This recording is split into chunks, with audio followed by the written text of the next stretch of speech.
എല്ലാവർക്കും നമസ്കാരം കേട്ടോ. അപ്പോൾ ഇന്ന് നമ്മുടെ വീട്ടിൽ ഇത് വെള്ള ഓർക്കിടുമ്പോൾ പൂവുണ്ടായിട്ടിരിക്കുകയാണ്. ആദ്യമായിട്ടാണ് നമ്മുടെ വീട്ടിൽ ഓർക്കിടുമ്പോൾ ഒരു പൂവുണ്ടായിട്ട് നമുക്ക് ഭയങ്കര സന്തോഷമുള്ളൊരു കാഴ്ചയാണ് കേട്ടോ. പിന്നെ നമ്മുടെ വീട്ടിലെ ബന്ദി ഉണ്ടല്ലോ, ചെണ്ടുമല്ലി അതുമ്മയൊക്കെ നിറച്ച് പൂക്കളാണ്. ഓണത്തിനേലും ഭംഗിയായിട്ട് ഇപ്പോഴാണ് പൂവുണ്ടായിട്ടിരിക്കണത്. ശരിക്കും പറഞ്ഞാൽ കാവടി നിൽക്കണ പോലെ നിൽക്കുന്നത്. നല്ല ഭംഗിയായിട്ട് ഇത് കാണാനായിട്ട്. ഒരുവിധം വലിയ പൂവാണ്. വീഡിയോയിൽ ഇത് നമുക്ക് ചെറുതായിട്ട് കാണുള്ളൂ, പക്ഷേ ഒരുവിധം വലിയ പൂവാണ്. പിന്നെ മറ്റേ ചുവപ്പ് വെന്തി ഉണ്ടല്ലോ, അതുമ്മേയും പൂവുണ്ടായിട്ടുണ്ട്. ഞാനൊന്ന് പറഞ്ഞല്ല ചുവപ്പുമ്മ പൂവില്ലെന്ന്, പക്ഷേ ചുവപ്പ് ഉണ്ടായിട്ടുണ്ട്. നല്ല ഭംഗിയായിട്ട് ഇത് കാണാനായിട്ട്. അപ്പോൾ ഇനി അടുത്തോലും ഇങ്ങനെയൊക്കെ ചെയ്യണമെന്ന് ആഗ്രഹമുണ്ട്. പറ്റിയാൽ ചെയ്യും ഇതൊക്കെ. ഇതിനൊക്കെ നമുക്ക് അധികം കെയറൊന്നും വേണ്ടിട്ടാ. ഈ വെന്തിക്കൊക്കെ നമുക്ക് വളമൊന്നും കൊടുക്കേണ്ട കാര്യമില്ല. പിന്നെ നമ്മുടെ കോഴികളൊക്കെ നമുക്ക് മുട്ടയിട്ട് തരാൻ തുടങ്ങിയിട്ടുണ്ട്. കോഴികൾക്ക് തീറ്റ കൊടുക്കാൻ വന്നപ്പോൾ ചേട്ടനെടുത്താണ് പുല്ലും ഇതൊക്കെ ഇട്ട് കൊടുക്കാറുണ്ട് ഇടയ്ക്ക്. തീറ്റ നമ്മൾ നിറച്ച് വെക്കും, തീറ്റയും വെള്ളം നിറച്ച് വെക്കും. അപ്പം അധികം തീറ്റ തൊട്ടിലല്ലെങ്കിൽ തീറ്റപ്പാത്രം ഉണ്ട് വെള്ളത്തിൻ്റെ, അതിലിങ്ങനെ നിറച്ച് വെച്ചാൽ പിന്നെ നമ്മൾ അങ്ങോട്ട് നോക്കണ്ട അതിനങ്ങോട്ട്. പണ്ട് കോഴിനെ വളർത്തുന്ന പോലെ അല്ലല്ലോ ഇപ്പം. അധികം നല്ല കൂടായാൽ മതി കോഴിക്ക്. വലിയ കെയറൊന്നും വേണ്ടെന്നാണ് ഇപ്പം ഞങ്ങൾക്ക് വളർത്തിയിട്ട് അങ്ങനെ തോന്നണം കേട്ടോ. എന്ന് വെച്ചാൽ പിന്നെ മഴക്കാലത്ത് ആ കാരണം അസുഖങ്ങൾ വരില്ല. അസുഖങ്ങളൊക്കെ വരുമ്പോൾ എന്താണെന്നൊന്നും അറിയാൻ പറ്റില്ല. ഇപ്പം നല്ല രീതിയിൽ പോകുന്നുണ്ട്. പിന്നെ കോഴി ഒരെണ്ണം അവിടെ മുട്ടയിടാനിരിക്കുന്നുണ്ട് കേട്ടോ. കോഴി മുട്ടയിടാനിരിക്കുമ്പോഴേക്കും പൂവൻ കോഴികളൊക്കെ കിടന്ന് കൂവലായിരിക്കും കിടന്നുണ്ട്. ഒരു കോഴി മുട്ട കിട്ടിയിട്ടുണ്ട്. ചില ദിവസം 4 പെടയുണ്ടല്ലോ, ചില ദിവസം നാലെണ്ണം കിട്ടും. അങ്ങനെ ചില ദിവസം ഒരെണ്ണം കിട്ടും, 2 കിട്ടും, അങ്ങനെയൊക്കെയാണ്.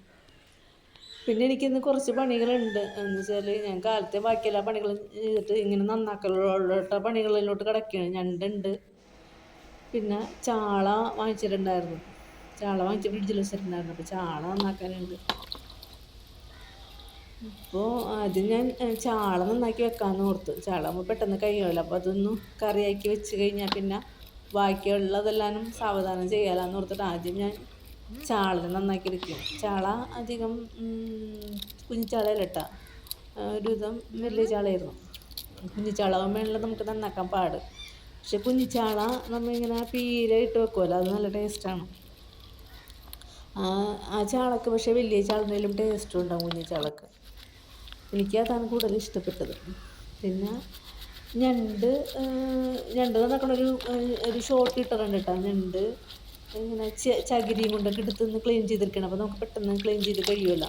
ഇത് പക്ഷേ പഞ്ഞി ഞണ്ടാണ് കേട്ടോ. പഞ്ഞി ഞണ്ടാവുമ്പോഴാണ് പെട്ടെന്ന് പൊളിച്ചെടുക്കാൻ പറ്റുള്ളൂ. മറ്റേ നല്ല ഭയങ്കര കഴമ്പുള്ള ഞണ്ടാണെങ്കിൽ നമുക്ക് പൊളിച്ചെടുക്കാനായിട്ട് ഭയങ്കര പാടായിരിക്കും. ഇത്രയും വലിയ ഞണ്ടൊക്കെ, ചെറിയ ഞണ്ടൊക്കെ പെട്ടെന്ന് പൊളിച്ചെടുക്കാൻ പറ്റും. ഇത് ഉള്ളിൽ നിറച്ചും വെള്ളവുമായിരുന്നു. അങ്ങനെ ഞണ്ടൊരുവിധം കഴുകി വൃത്തിയാക്കി എടുക്കണം നമ്മൾ. ഞണ്ടിന് കുറച്ച് അഴുക്കൊക്കെ ഉണ്ടാകും, ഉള്ളിലും കുറച്ച് അഴുക്കുണ്ടാകും. അപ്പോൾ നമ്മൾ നോക്കി അറിയാൻ പാടുള്ളവരായിരിക്കണം. ഈ കൂന്തൽ പോലെയൊക്കെ ഉള്ളിൽ കുറച്ച് അഴുക്കുകളൊക്കെ ഉണ്ടാകുന്നില്ല, അതൊക്കെ ക്ലീൻ ചെയ്ത് അറിയാവുന്നവരാണെങ്കിൽ പെട്ടെന്ന് കഴിയും. അല്ലെങ്കിൽ ഒത്തിരി പണിയുണ്ട്. പിന്നെ എന്ന് വെച്ചാൽ നമുക്ക് നന്ദനം കിട്ടിയിട്ടുണ്ട്. നന്ദൻ എന്ന് വെച്ചാൽ ചീനവലയിൽ നിന്ന് ഇങ്ങനെ ഒന്നും കിട്ടാറില്ലായിരുന്നു. അപ്പോൾ വെളുപ്പിന് ചേട്ടൻ ഇന്ന് വലിച്ചപ്പോൾ ഒരു 1.5 കിലോ നന്ദൻ കിട്ടി. നന്ദൻ കിട്ടിയിട്ട് പിന്നെ നന്ദൻ കഴിഞ്ഞാൽ പിന്നെ എനിക്കത് പച്ചയാണെങ്കിൽ ചീനവലയിൽ നിന്ന് കിട്ടി അപ്പം തന്നെയൊക്കെ ആണെങ്കിൽ ഫ്രിഡ്ജിൽ വെക്കാത്തതാണെങ്കിൽ എനിക്ക് നന്നാക്കാനായിട്ട് ഇഷ്ടമാണ്. അതിൻ്റെ ചെതുമ്പിൽ പെട്ടെന്ന് പോകും. ഫ്രിഡ്ജിൽ വെച്ച് കഴിഞ്ഞാൽ എനിക്കിഷ്ടമല്ല നന്നാക്കി എടുക്കുന്നത്. അപ്പോൾ നന്ദൻ ഞാനിരുന്നൊരു 1.5 കിലോ 1 കിലോ ഒക്കെ ഞാൻ നന്നാക്കി എടുത്തു. അധികം ചെറിയ നന്ദനായിരുന്നില്ല കേട്ടോ. പിന്നെ ചെറിയ നന്ദനാണ് വറക്കാനും കറി വെക്കാനൊക്കെ ടേസ്റ്റ്. പക്ഷേ ഞാനത് കളയണ്ടല്ലോ എന്ന് കൊടുത്തു. കാരണം എന്ന് വെച്ചാൽ മീനൊക്കെ എന്ന് വെച്ചാൽ ഭയങ്കര വിലയുമാണ്, മരുന്നൊടിച്ചൊക്കെയുള്ള വന്നത്. അപ്പോൾ നമുക്ക് കിട്ടണത് കളയണ്ടല്ലോ എന്ന് ഓർത്താണ് കൂടുതൽ നന്നാക്കിയത്. നമുക്ക് ചോറിനൊക്കെ കൊണ്ടുപോവുകയും ചെയ്യാം. കുറച്ചെടുത്ത് വറുത്ത് കഴിഞ്ഞാൽ കുഞ്ഞു കവറിലാക്കി നന്ദൻ നന്നാക്കിയിട്ട് ഒരു 3-4 കവറിലാക്കിയിട്ട് ഫ്രീസറിലോട്ട് കയറ്റി വെക്കുകയാണ് ചെയ്തത്. അപ്പോൾ ഓരോ കവറിൽ നിന്ന് എടുത്ത് നമുക്ക് കുറച്ച് വറുത്തെടുക്കാമല്ലോ. ഇതിൽ ചാള നന്നാക്കൽ കഴിഞ്ഞിട്ടുണ്ട്. ഇത് നന്ദൻ അത് കഴിഞ്ഞിട്ട് ചാളയുടെ കഴിഞ്ഞപ്പോൾ നന്ദൻ എടുത്തിട്ടുണ്ട്. നന്ദൻ എടുത്തിട്ടുണ്ട്. കുറേ നേരം പിടിച്ചിട്ടാ. ഇത്തിരി അത്ര എളുപ്പമുള്ള എല്ലാവരും ചെയ്യണ കാര്യമല്ല ഇതൊന്നും. പക്ഷെ എനിക്ക് അത് കളയണ്ട ബുദ്ധിമുട്ട് കാരണമാണ് ഞാൻ എടുത്ത് കളയണ്ടല്ലോ എന്ന് ഓർത്താണ് നമ്മൾ പാട് വെച്ച് കിട്ടണത് കളയണ്ടല്ലോ എന്ന് ഓർത്താണ് ഞാൻ ചെയ്യണത്. അങ്ങനെ ബാക്കിയുള്ളത് എടുത്ത് ഫ്രിഡ്ജിലോട്ട് വെച്ച് അതിന് വല്ല മീനിനെ അതിൽ തീറ്റയായിട്ട് കൊടുക്കേണ്ടി വരും. പിന്നെ ചാള കറി വെച്ചാൽ ചാള പൊള്ളിച്ചാണ് എടുത്തത്. അതിൻ്റെ മേലെ ഒരു വേപ്പിലയും കൂടി ഇട്ട് എൻ്റെ പണിയും കഴിഞ്ഞപ്പോൾ ഇന്നത്തെ വീഡിയോ ഇത്രയുള്ളൂ. അടുത്ത വീഡിയോ അടുത്ത ദിവസം കാണാം.